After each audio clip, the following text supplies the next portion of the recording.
Doctor صاحب بہت بڑی پیش رفت ہوئی. ٹرمپ نے دھمکیاں دی. ٹرمپ نے کہا کہ میں پتھر کے زمانے میں آپ لوگوں کو بھیج دوں گا, میں ایران کی اینٹ سے اینٹ بجا دوں گا, میں یہاں پہ جو ہے وہ ان کے انفراسٹرکچر کو تباہ کر دوں گا. اور ایران نے بھی پھر آگے سے بڑا سخت ریئیکٹ کیا کہ ہم بھی تم لوگوں کو دیکھ لیں گے. ایران نے تھوڑا آگے جاتے ہوئے سعودی عربیہ کو بھی ہٹ کر کیا, اور ایسا لگا کہ جیسے اب یہ جنگ پھیل جائے گی. پاکستان سے بھی بڑے عجیب و غریب قسم کے اور سخت ریئیکشن گئے جو ایران کے لیے گئے کہ ایران تھوڑا خود پتہ کہ کنٹرول کرے اور سعودیہ سے معاملات ایسکلیٹ نہ ہو تاکہ معاملات کنٹرول ہوں. لیکن رات ایسا رہا تھا کہ یہ آج جو صبح سورج طلوع ہوگا بڑا خوفناک سورج ہوگا, لیکن رات گئے ایسی پیش رفت ہوئی کہ سارا پاسا بدل گیا. وہ جو چیزیں ایکسٹریم پہ تھی ٹھنڈی ہوگی. کیا کہیں گے اس بارے میں؟ بسم اللہ الرحمن الرحیم. دیکھیں یہ جو حالات تھے رات تک, یقین کیجئے رات کو نیند نہیں آئی کہ اگر یہ سیز فائر نہ ہوا اور جیسے امریکہ کہہ رہا ہے کہ میں تباہ کر کے رکھ دوں گا, ایک پوری تہذیب کو ختم کر دوں گا, یعنی مسلمانوں کو ختم کر دوں گا, یہ مراد اس سے یہی تھا. تو یہ اتنا بڑا ایک زلزلہ تھا, قیامت کا منظر تھا جو آنکھوں کے سامنے کہ یہ جنگ چھڑے گی تو پھر یہ عالمی بھی جنگ ہوگی اور ایٹمی جنگ بھی ہوگی اور کچھ نہیں بچے گا. تو رات پریشانی اور دعاؤں میں گزری, اور صبح اٹھتے ہی میں نے موبائل آن کیا اور دیکھا خبرنامہ, تو اس میں بہت ہی انتہائی یعنی آپ سمجھ لیں مسرت خوشی کہ اللہ نے کرم کر دیا اور یہ جنگ عارضی طور پہ بند ہو گئی. اس صدی کا کہہ لیں یا میں تو کہوں گا یہ تاریخ میں کہہ لیں کہ اتنی بڑی جنگ, ہولناک خوفناک جنگ, اور اس کا یوں بند ہونا, پاکستان کے سر پہ اللہ نے سہرا سجایا ہے.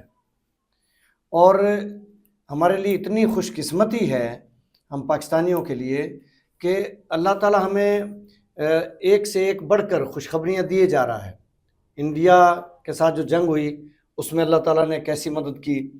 پھر یہ جو مسئلہ تھا اس میں نہ چین صلح کروا سکتا تھا, نہ روس کروا سکتا تھا, نہ ترکی کروا سکتا تھا, نہ وہ سب لوگ پیچھے ہٹ گئے تھے مایوس ہو کر. اگرچہ تھوڑی بہت کوشش جاری تھی, میں نہیں کہتا کہ ان کا کردار نہیں ہے, لیکن آخر تک جو ڈٹے رہے ہیں اس صلح کروانے کے لیے اور رات دن محنت کی ہے اور رات بھر انہوں نے جا کے یہ آخرکار صلح نامہ کروا دیا, سمجھے, صلح نامہ ہو گیا سمجھے. میں کہتا ہوں کہ اللہ تعالیٰ ان کو دنیا میں بھی سرخرو کیا بھی اور کرے گا, اور کرے اور آخرت میں بھی کرے. تو یہ ہمارے لیے بہت بڑا اعزاز ہے پاکستان کے لیے. پہلے بھی پاکستان دنیا کی نظروں میں ایک عظیم ملک بن گیا تھا, اور اب اس کے بعد تو پاکستان کی اہمیت پوری دنیا کی نظروں میں بہت ہی زیادہ ہو گئی ہے. ڈاکٹر صاحب میں اسے وائنڈ اپ کرنا چاہوں گا کیونکہ ٹائم کی کمی ہے. ڈاکٹر صاحب ایک کوشچن تھا کہ رات جیسے ہی حالات چینج ہوئے تو ہم نے دیکھا کہ سوشل میڈیا پہ اور انڈین میڈیا پہ دو گروہ سرگرم ہوئے. ایک گروہ تھا انڈین میڈیا کا جو تو پاکستان کی مخالفت میں ان کا تو فرض بنتا ہے کہ اپنے دشمن کی مخالفت میں کھڑا ہونا ہے, اور ان کے ہاں ماتم برپا ہوا. لیکن ایک گروہ پاکستان میں بیٹھ کر سوشل میڈیا پہ آتا ہے اور وہ اپنے سیاسی بغض اور انا کی خاطر پاکستان کے اداروں, پاکستان کی موجودہ جو کاوشیں ان کو جھٹلاتے ہوئے عجیب و غریب پروپیگنڈا کرتا ہے. ذرا کنکلوڈ کریں گے اس کو ہم یہیں پہ کہ تعز من تشاء و تذل من تشاء بیدک الخیر. عزت اللہ دیتا ہے اور ذلت بھی وہی دیتا ہے. تو کوئی کچھ بھی کرتا رہے, حاسد کوئی کچھ بھی کرتا رہے, اور ہر نعمت پانے والے کے سے حسد کیا جاتا ہے. حضرت علی رضی اللہ عنہ کا قول ہے کہ نعمتیں جس پہ بھی اللہ تعالیٰ کرتا ہے تو اس کے حاسد بھی پیدا ہو جاتے ہیں, حاسد ہوتے ہیں. لہذا کوئی بھی کچھ کہے اس کی کوئی فکر نہیں, کوئی پرواہ نہیں, کوئی کہتا ہے کچھ بھی کہتا رہے. اللہ تعالیٰ نے اس حکومت کو چاہے وہ جیسی بھی ہے, میں نہ نون لیگ کا ہوں, نہ نون لیگ کا حامی ہوں, نہ کبھی میں نے سپورٹ کیا ہے, لیکن اگر اللہ نے عزت دے دی ہے تو میں کیسے انکار کروں. اور دیکھیں آرمی چیف ہمارے فیلڈ مارشل عاصم منیر, دنیا کچھ بھی کہے لیکن وہ جب سے آئے ہیں دنیا میں پاکستان کی عزت بنی ہے, اللہ نے بنائی ہے, جنگ جیت کے بھی اور پھر یہ صلح کروا کے بھی.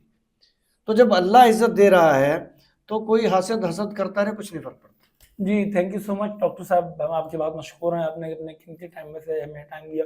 عزیز احباب، امید ہے کہ یہ عارضی جنگ بندی مستقل جنگ بندی میں تبدیل ہوگی، اور انشاءاللہ پاکستان ایسے ہی امن کا پرچم لے کر دنیا کے کونے کونے میں جائے گا، اور حاسدین کے حسد میں مزید اضافہ کرتا رہے گا. خوش رہیں، خوش رکھیں. اللہ آپ کار میں رام ناز.